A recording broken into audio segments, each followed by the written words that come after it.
जान के प्रोजेक्ट किया गया आम आदमी पार्टी को वहां पे पहुंचाने के लिए। हाँ। ये बी टीम है, आप इसको समझो। 4 विधायकों के अलग अलग ट्वीट एक टाइम पे आते हैं कि गुजरात में कुछ बड़ा होने वाला है और ये बैकफुट पे आने वाली है। अभी गुजरात में मोदी सरकार बैकफुट पे होगी, कुछ ही घंटों की देर होगी, बाकी बात रहेगी। अरे यार ये बात, ये कोइंसिडेंस 4 आदमियों को होगा? बताइए, आप नारियल फोड़ते हो तो नारियल नहीं फूटता, सड़क फूट जाती है। आप ये बात बताइए, कौन सा विकास है ये? कैसा विकास है जो हम आम जनता को समझ में नहीं आता? ये सिर्फ अंधभक्तों की समझ में आता है। कैसा विकास है? अस्पताल में मुर्दे भी सजाए जाएंगे जैसे अस्पताल सजाया जा रहा है। अरे मरम्मत होनी चाहिए पुल की, हो रही है अस्पताल की। 3 बार का मुख्यमंत्री और 2 बार का प्रधानमंत्री जो अपने होम टाउन में सुविधाओं का अभाव रखता है, जो अपने होम टाउन का विकास नहीं कर पाता, और आप उससे उम्मीद करते हो कि वो देश का विकास करेगा। हमेशा ऐसे लोगों को कॉन्ट्रैक्ट क्यों देती है कि जिनका कोई वजूद नहीं होता? अब एक बात बताइए, घड़ी और कैलकुलेटर बनाने वाली कंपनी को उठा के आप कंस्ट्रक्शन के लिए पुल दे रहे हो? देखिए सर, मोरवी में जो घटना हुई है उस पर जो टीवी मीडिया के रिएक्शंस आ रहे हैं कि वो जो घटना है वो जनता की गलती से ही हुई है, उसको आप किस तरीके से देख रहे हैं? देखिए, सबसे पहली बात तो हम यहाँ पे इल्ज़ाम नहीं लगा रहे, पर हमारे मोदी सरकार से, प्रशासन से, मीडिया से सवाल है।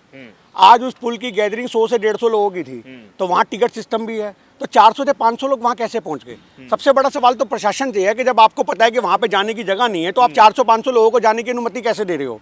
दूसरी बात कि अभी जुम्मा वो आपको पता है पुल रिपेयर हुआ था, उसके बाद तुमने उसकी फिटनेस का टेस्ट करवाया, तुमने चेक करवाया कि वो पुल फिटनेस में है, पास या नहीं है, तुमने कैसे जाने दिया वहाँ पे लोगों को? ये दूसरा सवाल। और तीसरा सवाल हमारा सरकार से यहाँ पर ये है कि मोदी सरकार हमेशा ऐसे लोगों को कॉन्ट्रैक्ट क्यों देती है कि जिनका कोई वजूद नहीं होता? अब एक बात बताइए, घड़ी और कैलकुलेटर बनाने वाली कंपनी को उठा के आप कंस्ट्रक्शन के लिए पुल दे रहे हो?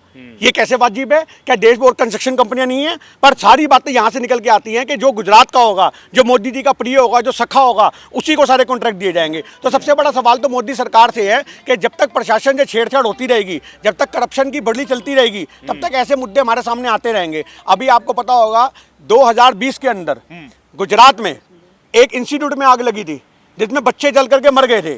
उस समय जो फायर ब्रिगेड वहां पर आई थी, उस फायर ब्रिगेड का ये कहना था कि हमारे पास एलिवेटर जो है, सीढ़ी नहीं है, कि तीसरी मंजिल तक हम कैसे जाएं। मतलब फायर ब्रिगेड के बाद जो मुख्यमंत्री, 3 बार का मुख्यमंत्री और 2 बार का प्रधानमंत्री, जो अपने होम टाउन में सुविधाओं का अभाव रखता है, जो अपने होम टाउन का विकास नहीं कर पाता, और आप उससे उम्मीद करते हो कि वो देश का विकास करेगा। तो ये सबसे बड़ा मोदी सरकार से सवाल है कि आप कहते हो कि हमने देश का विकास कर दिया, हमें देश को बहुत आगे लेकर के जाना है। ऐसे आगे लेके जाओगे? जो 15 साल का मुख्यमंत्री रहा और उसके बाद 10 साल का प्रधानमंत्री रहा, वो अपने क्षेत्र में विकास नहीं कर पा रहा। मीडिया ने भी तो इस बार सवाल पूछना शुरू कर दिया, रिपब्लिक ने भी अपने रिपोर्टर भेज दिए, वो मुख्यमंत्री आवास के सामने जाके जो है वो रिपोर्टिंग कर रहे थे, सवाल पूछ रहे थे, उन्हें बाहर भगा दिया गया।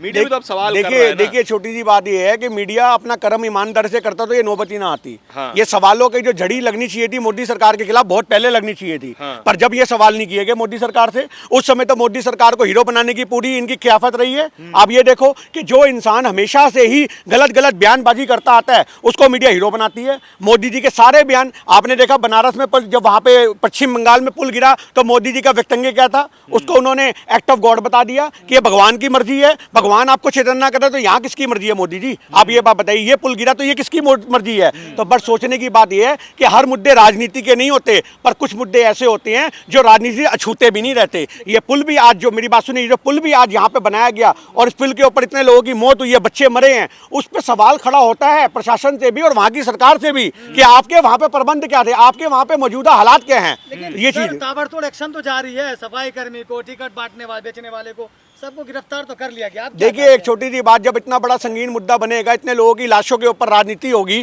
तो क्यों नहीं वहाँ पे आपको ये पता लगेगा कि लोग पकड़े जाएंगे? यहाँ पकड़े जाना मुद्दा नहीं है। इतनी बड़ी बड़ी घटनाएं हो जाती हैं, सरकारें सोई रहती हैं। आप ये देखिए कि अस्पतालों की रिपेयरिंग हो रही है क्योंकि मोदी जी ने वहाँ पे जाना है। अरे वो दिन दूर नहीं है कि मुर्दों को भी सजा के रखेंगे क्योंकि मोदी जी उनको देखने आ रहे हैं। आप इस चीज को देखिए, अस्पताल में मुर्दे भी सजाए जाएंगे जैसे अस्पताल सजाया जा रहा है। अरे मरम्मत होनी चाहिए थी पुल की, हो रही है अस्पताल की। आप ये बात बताइए। अरे आप ये देखिए ना, हर चीज को छुपाने में लगे हुए हैं। जब ट्रंप यहाँ पे आता है तो गरीबी की दीवार खड़ी कर देते हैं गरीबों को छुपाने के लिए। अरे क्या क्या छुपाओगे? अस्पताल की गंदगी सोशल मीडिया के द्वारा जब हम आम आदमी तक पहुंच सकती है तो क्या मोदी जी तक नहीं पहुंच रही? एक आदमी शर्म के मारे डूब के मर जाए, मेरी बात समझिए। मणिशंकर अय्यर जी के वर्ड आज भी याद आते हैं जो उन्होंने बोले थे, और हमें लगता है उन्होंने कुछ गलत नहीं बोला था। जो राशों के ऊपर भी राजनीति करते हैं, आज अस्पताल के अंदर, अरे यार एक शोक सभा में आप जा रहे हो, शोक सभा में जब एक आदमी जाता है तो वो ये भी नहीं देखता मैंने पहना क्या है, मैंने ओढ़ा क्या है। पर मोदी जी के लिए पूरा इवेंट ऑर्गेनाइज हो रहा है। अस्पताल की रात रात में सूरत बदल दी गई, रात रात में पेंट कर दिए गए। आप ये बात बताइए, ये क्या इवेंट हो रहा है क्या मोदी जी का? आज एक आप एक छोटी सी बात और बताइए, कल एक आदमी, मैं कह रहा हूं हमारी अलग से भाई साहब पानी नीचे नहीं उतरा कल से अब तक, और मोदी जी के यहाँ पे आप ये देखिए फीते काटे जा रहे हैं, ट्रेनों के फीते काटे जा रहे हैं। आप ये बात बताइए। तो ये चीज को हमारा सबसे बड़ा सवाल है कि एक इंसान कैसे हंस सकता है।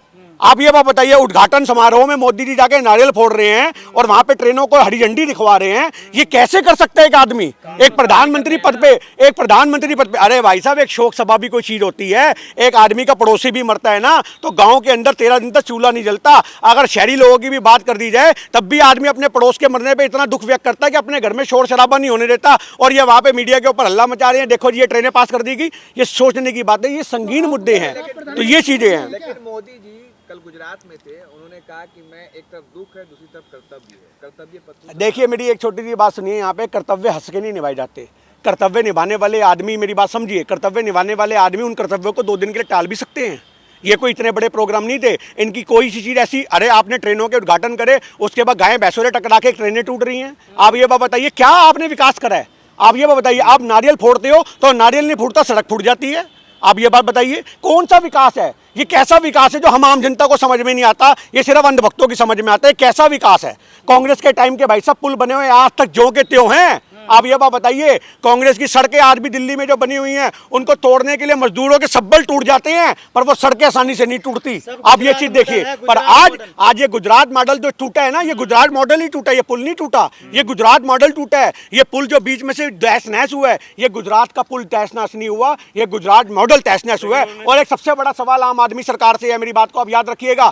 आम आदमी के विधायकों के दिल्ली के अंदर ट्वीट होते हैं कि गुजरात में कुछ बड़ा होने वाला है। आप ये बात बताइए, ये संगीन आरोप नहीं है, ये जांच का विषय है कि आम आदमी के 4 विधायकों के ट्वीट मैं आपको दूंगा, आप साथ में लगाओ।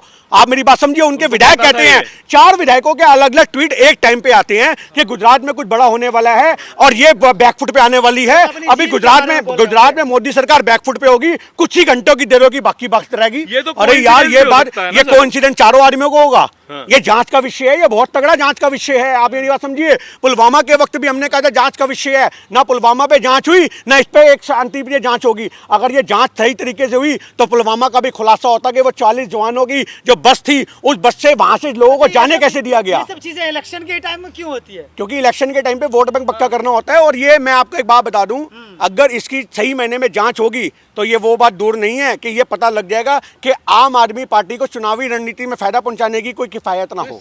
आप ये भी बात रखिए, आप मेरी बात समझिए। ये हम जी, ये तो जांच का विषय है, हम इसमें क्या बोले। लोगों की इतनी मौत होगी, इतने लोग मर गए, पर हम आज उस भाई को भी बहुत सैल्यूट करते हैं कि मेरी बात सुनिए, ये मैं, अरे भाई साहब, उनको पता है हमारा वोट बैंक तो है नहीं है। अगर कांग्रेस एक बार वहां पे गढ़ बनागी तो 2024 में कांग्रेस को हिलाना बहुत मुश्किल है। राहुल जी की जो भारत जोड़ो यात्रा चल रही है, उसने पूरे देश को एक कर दी है।